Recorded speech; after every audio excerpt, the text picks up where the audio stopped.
Hello students, अब हम देखेंगे 14 प्रिंसिपल्स ऑफ हेनरी फ्योल। मैंने बताया था आपको 14 प्रिंसिपल थे हेनरी फ्योल के, उसमें से आज 7 हम देखेंगे और 7 हम बाद में देखेंगे। तो 7 प्रिंसिपल हेनरी फ्योल के जो आज हम समझेंगे। पहला प्रिंसिपल है डिवीजन ऑफ वर्क, कार्य का विभाजन। हेनरी फ्योल का मानना था कि जो काम होता है उसको बांट देना चाहिए। काम बांटने से क्या होगा कि वो काम बांटने का भी एक तरीका बताया था उन्होंने कि जो काम जो व्यक्ति सबसे अच्छा करता है उसको वही काम दिया जाए। So the work should be given to a person who is best suited for that work. तो यहाँ काम बांटने से एक फ़ायदा होता है कि वो इंसान जो है काम को और इंटरेस्ट लेके करता है तो काम और अच्छा होता है। सो यहाँ पे कार्य करने की कुशलता क्या हो जाती है, बढ़ जाती है। Efficiency of work increased because of the division of work. दूसरा ये होता है कि कार्य बांटने से जो थकान होती है, एक वर्कर पर जितना बर्डन होता है वो कम हो जाता है। So burden on a worker also reduces. तो यहाँ पे डिवीजन ऑफ वर्क जो है, कार्य बांटने का जो सिद्धांत था यहाँ हेनरी फ्योल ने बताया था। बहुत साधारण सिद्धांत है ये, किसी भी इंडस्ट्री में आराम से क्या हो सकता है, अप्लाई किया जा सकता है। इवन आपके घर पे आप देखते हैं कि आप जो है कार्य को क्या करते हैं, बांट कर पूरा करते हैं, जिससे किसी एक इंसान पे पूरा बर्डन नहीं आता है। तो सेकेंड हम देखते हैं। सेकेंड जो प्रिंसिपल है हेनरी फ्योल का वो था अथॉरिटी एंड रिस्पॉन्सिबिलिटी का, अधिकार का और दायित्व का। अब अधिकार और दायित्व, अथॉरिटी क्या होती है, पावर। अथॉरिटी एक तरह की पावर है जिसमें आप जो है निर्णय लेने की आपको जो अधिकार दिया जाता है कि आप किसी भी चीज़ से संबंधित कोई निर्णय ले सकते हैं। ऑब्वियसली अगर आपको कोई कार्य करने को दिया जाए तो आपके पास इतना अधिकार होना चाहिए कि उस कार्य से संबंधित कोई भी निर्णय आप ले सकें। तो authority is the power of taking decision. तो अथॉरिटी और रिस्पॉन्सिबिलिटी मतलब होता है उत्तरदायित्व। किसी कार्य के लिए हम रिस्पॉन्सिबल कहलाएंगे अगर वो कार्य जो है सही नहीं होगा तो यहाँ पे क्या होता है, हेनरी फ्योल का ये कहना था कि अगर आप इंसान को कोई भी उत्तरदायित्व सौंपते हैं, मतलब कुछ भी कार्य सौंपते हैं और उसको उत्तरदायी ठहराते हैं, तो यहाँ पे आपको उसको उस कार्य से रिलेटेड क्या देना चाहिए, अथॉरिटी भी देना चाहिए। आपको यहाँ पे उस कार्य से रिलेटेड अधिकार भी उसको देना चाहिए, मतलब उसको इतनी पावर देना चाहिए कि वो उस कार्य से संबंधित क्या कर सके, निर्णय ले सके। अगर आप उसको अधिकार कम देंगे और काम ज़्यादा देंगे तो वो कार्य को इतने अच्छे से नहीं कर पाएगा, क्योंकि अधिकार ही नहीं है तो वो कार्य कैसे करेगा। दूसरा ये कि अगर आप उस अधिकार ज़्यादा देंगे और कार्य कम देंगे तो वो क्या हो जाएगा, वो जो है ना अपने अधिकारों का गलत फ़ायदा उठाएगा। इसलिए अधिकार ज़्यादा नहीं देना चाहिए लेकिन कम भी नहीं देना चाहिए। Authority should not be more and should not be less.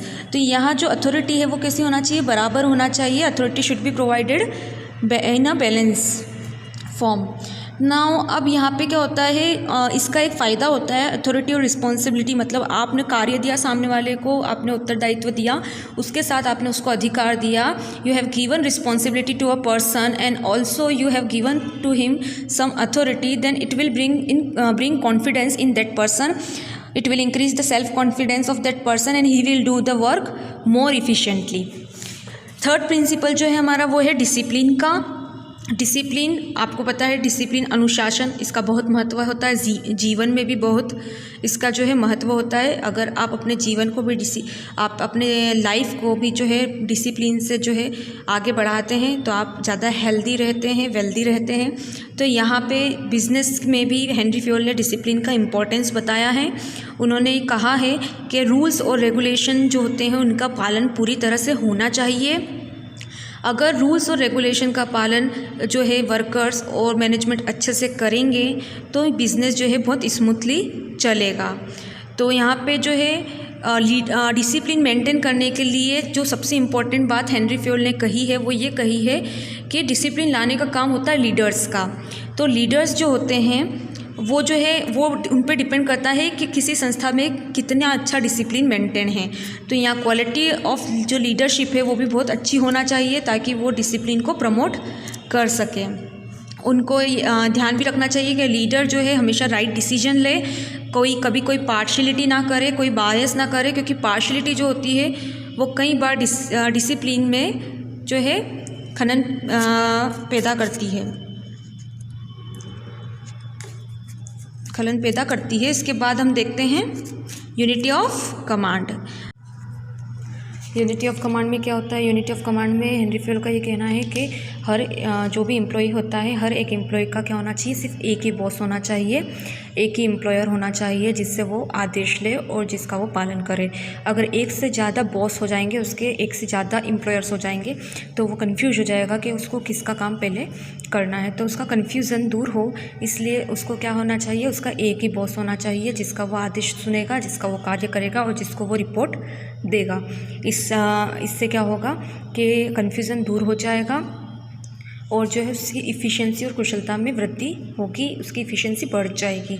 और इसके बाद हमारा प्रिंसिपल है यूनिटी ऑफ डायरेक्शन, जिसको हम निर्देशन का सिद्धांत भी बोलते हैं। इसका क्या इस सिद्धांत का अर्थ क्या है कि जो भी कार्य होता है, अगर एक यूनिट का जो कार्य है, अलग अलग कार्य है, लेकिन अगर उनका उद्देश्य एक है तो उनका प्लान भी क्या होना चाहिए? एक होना चाहिए।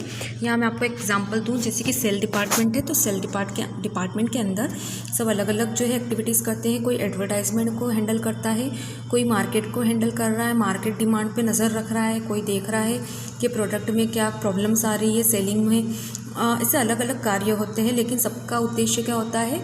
एक ही होता है, वो होता है सेल को बढ़ाना। तो increase sale is the main objective of that department. तो यहाँ पे क्या किया गया है कि जो भी आप कार्य करते हैं, तो आप जो भी एम्प्लॉइज़ कर्मचारी कार्य करेगा, तो उसको हमेशा दिमाग में क्या रखना चाहिए कि जो भी वो काम करे वो क्या हो?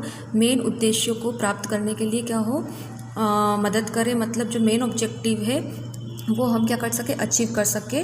जो भी एक्टिविटीज़ वो कर रहा है उसको उस चीज़ को ध्यान में रखते हुए करना चाहिए। सिर्फ ऐसा नहीं हो कि वो सिर्फ इतना ना सोचे कि मेरा काम ये है और मैं ये करके जो है मैं ये कर दूंगा तो मेरा टेंशन ख़त्म हो जाएगा। उसको ये नहीं सोचना चाहिए, उसको ये सोचना चाहिए कि मैं जो काम कर रहा हूँ इससे सेलिंग कैसे बढ़ेगी या उसका सेलिंग पे क्या प्रभाव पड़ेगा। तो यहाँ पे जो भी ग्रुप ऑफ एक्टिविटीज़ है जिसका ऑब्जेक्टिव सेम है, उसका क्या होना चाहिए? प्लान भी एक ही होना चाहिए और उसका जो है सबका जो भी एक्टिविटीज़ कर रहे हैं उसका एक ही उद्देश्य होना चाहिए। वो होता है जैसे कि सेल डिपार्टमेंट में सेल इंक्रीज़ करना। अब नेक्स्ट प्रिंसिपल देखते हैं हम। बड़े बड़े बिज़नेस को डिसेंट्रलाइजेशन करना पड़ता है, क्योंकि इतने बड़े बड़े बिज़नेस में कई काम होते हैं, तो कामों को तो बांटना ही पड़ता है और काम तभी अच्छे से हो पाएंगे जब हमने निर्णय लेने के अधिकारों को भी दिया हो। तो बिज़नेस जो होता है it will distribute authority to the person to whom it has given the work. तो यहाँ पे जो है वो डिसीजन लेने की पावर को भी दे देता है, तो इसको हम बोलते हैं डिसेंट्रलाइजेशन। डिसेंट्रलाइजेशन बड़े बिजनेस में होता है, खासकर ऐसे बिज़नेस जिसमें बहुत सारी ब्रांचेस हो, अलग अलग देशों में उसकी ब्रांचेस हो या एक देश के अंदर अलग अलग स्टेट में उसकी ब्रांचेस हो। तो यहाँ पे जो है डिसेंट्रलाइजेशन करना पड़ता है। ये थे हेनरी फ्योल के 7 प्रिंसिपल हम बाद में देखेंगे। Thank you.